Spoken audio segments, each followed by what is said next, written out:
Hey everyone, here's a video email. Just put this together real quick. I'm having my coffee outside. It's sunny. Hopefully it's not too sunny and hot where you are, but we here have heat and we also have smog. There's a lot of forest fires and grass fires around here, and it makes for a challenge. So first topic is make sure you can breathe. We're runners. We have to run. We have our runs to do, but it's up to you, right? I know there's some actually events that have just been canceled, like kids or high school, I guess, track and field event has just been canceled here in Edmonton, and just because of this. But it depends how harsh it is, right? But it travels. This stuff travels. I remember one year I was riding a bike from Calgary to a place called Sundre, I think it was, and we got stopped halfway to Sundre, and they told us no, we couldn't go any further. It wasn't even fires in Alberta, it was fires in BC, the smoke blowing this way, and it was bad. It was bad. It was almost like riding a bike on the moon. All the fields and stuff were covered with ash. So be careful. It's all about health and all about you. We all have issues, right? There's people I've run with that had pacemakers.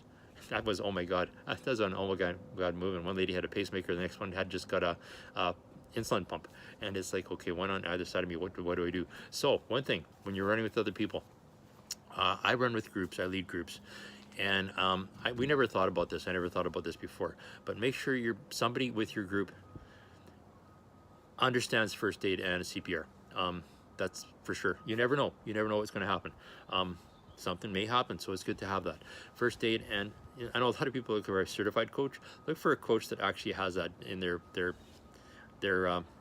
backpack or whatever, their first aid and CPR, because you never know what's going to happen.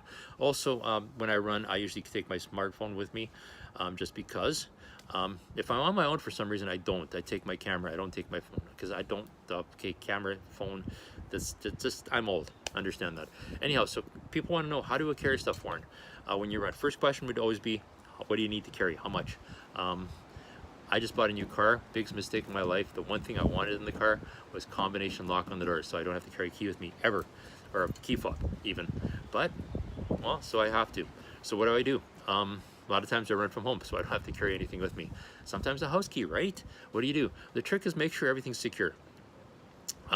My go-to, I've shown you guys this before, everybody this before, my water, if you can find one of these, buy it. It's probably, I've had this for probably a decade. Before that, Running used to sell these things, and I would have like probably 4 or 5 in the trunk of my car, and if I forgot one, they were sold at the store for like $4, and all they are is just a waist belt. And how cool is this? Just throw it on, and mine's got my phone carrier on it, but it's a belt, right? So you can add stuff to it. That's like Batman, a utility belt. And just there, and the bottle stays right in the small of your back. I know some people have more of a curve to the back, so there was a bit of a problem with that. But there's ones that come at an angle now that you can buy. Nathan makes them. We carry another brand. I can't remember the brand off the top of my head. So the bottle, instead of straight up and down, is at an angle. So that's fine. And there are pockets in these things too.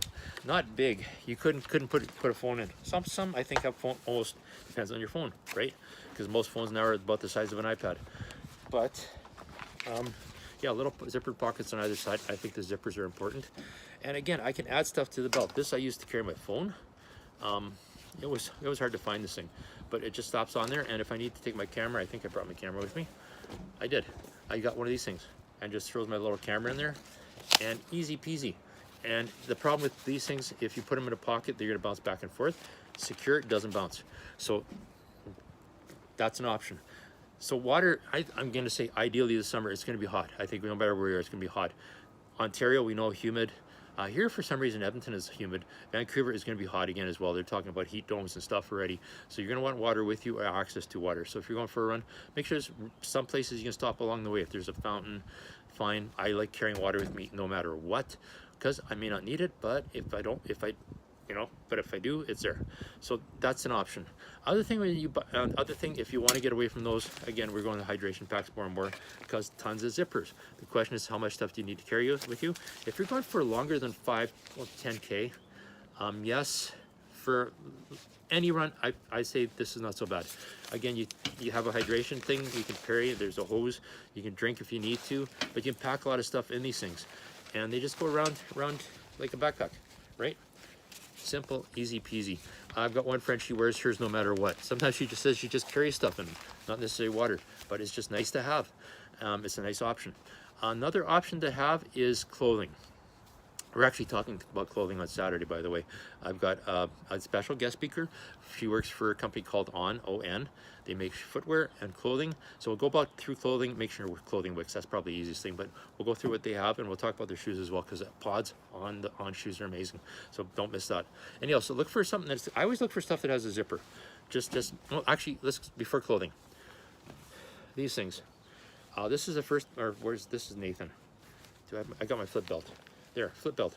So something like this, I take my phone and shove it in here, but I'm using the phone to record this, so it's not gonna work.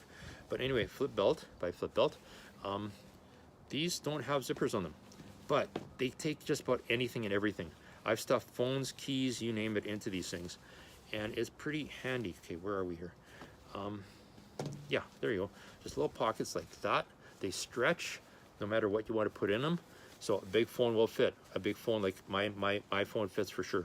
And it doesn't bounce. It stays secure around your waist. So you just put on like a belt, right? It just slips on. Make sure it's secure. Make sure it's good fit. It doesn't bounce and stuff doesn't. Then stuff won't bounce in it. There's those. Doesn't have a zipper. It's pretty secure though. But also Nathan has one as well, and it's got the same sort of pockets, but it's also got. Does this one have got zipper pockets? It doesn't. But some of them will come with zippers as well. But again, as long as stuff doesn't bounce out, because I find with some stuff, if there's no zipper and you throw a key fob in, how secure is it, right? Is it going to still be there when you finish your run? Also, make sure when you put stuff into a pocket, it's just a solid pocket. Story I had is a vest, a Run Your Own vest, and zippers and pockets, which I don't really like side to side. If I'm going to have a pocket, I want it right in the small on my back. But I threw my key in there, just a house key. I come back, the key's gone.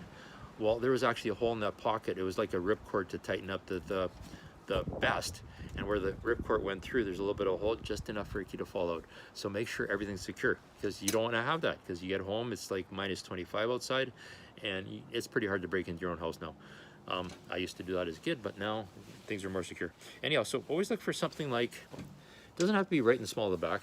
This is a pair of On shorts, and first thing I looked for when I bought them is, this one doesn't have a zipper. So yeah, check for that, see if there's a zipper. Sometimes it will have a small pocket inside.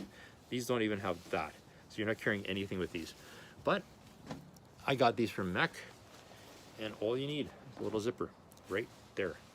And it's just enough for a key. You can actually put a phone in there if you need to, if it's a smaller phone. But again, it's what you're not gonna lose it, right? So that's interesting.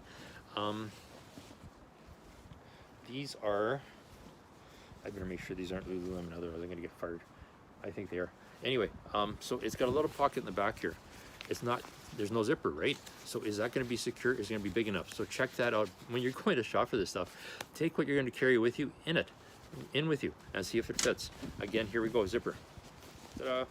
No, this doesn't have a zipper either. Of course, I grabbed everything without a zipper.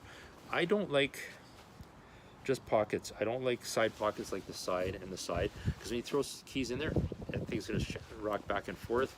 Pockets, you don't want that. You want to be comfortable. So look for that, but look for a zipper on the back. Most things will have. Sometimes there'll be a little pocket on the inside. Again, is that secure? Is it big enough? Just make sure on that. Again, take what you're going to carry with you and think it through. How much stuff do I need to carry? Do I need my phone? I'm going to say if you're on your own, not a bad idea. If I do run with other people, my phone is definitely with me. If I'm by myself, I'm crazy. I just don't take my phone. But because does anybody need to phone me while I'm running? I'll be back home soon. But make sure you have something with you, some way to get a hold of somebody, just in case something happens. You never know, right? So that's why. I mean, when I first started running, we didn't have cell phones, right? I'm not old. But this, I don't know if I mentioned this at the start. Little safety device. It's called it's just got your name and stuff on it. It's called, I lost my memory now. Oh, this is called the Road ID. That's because it's written on there. It's just got a lot of information on it. It's got my name, it's got my phone number, it's got my spouse's phone number, just in case I fall. Who knows, knock myself out, there's a way to get a hold of somebody. So handy to have, always let people know where you are. So yeah, zippers, look for stuff that's comfortable. We're talking more about clothing on the weekend. Like this, I would not wear, because it's not breathable. It doesn't breathe. It's just going to get soaking wet on a day like today, and that's what you're going to feel for the entire run. You know, something that'll actually draw the sweat off your body and evaporate. That's the key. Just like shoes, you have the mesh, so socks, socks that actually wick, draw the sweat off your socks. The sweat has something to evaporate. So same thing in the summer, more so in the summer. You don't want to run in something that's soaking wet. There's not much you can do in summer, right? If it's hot, you're going to get hot. Even if you could run nude, you're still going to get hot. So the trick is not to make it worse, right? Try to run at different times of the day. I'm running tonight at 6. It's not necessarily the coolest, but it's starting to cool off a bit, maybe. We see, for some reason, I always get this wrong, but we run along the river just because it's cooler along the river. There's a bit of a breeze. Try to stay close to that. Look for shade. Make sure there's water. Make sure somebody has hydration with them. It doesn't necessarily be you, but it's handy to have. And if you have to, if it's stupid hot and you start to feel like this is too hard, back off the distance. That doesn't hurt to do that. Back off the speed. We naturally slow down when it's really stupid hot too. Some people love the heat. A lot of people don't. So understand that. And also look out for each other. If you're running with other people, just watch. Are they starting to slur their words a bit? Are they starting to maybe not be honest? I don't know what the word is, but not be able to tell what they're doing. Maybe they're maybe look a little bit pale. It's just like frostbite. You don't feel frostbite in the wintertime. Somebody else will notice it before you will. So same thing in summer, when it's hot.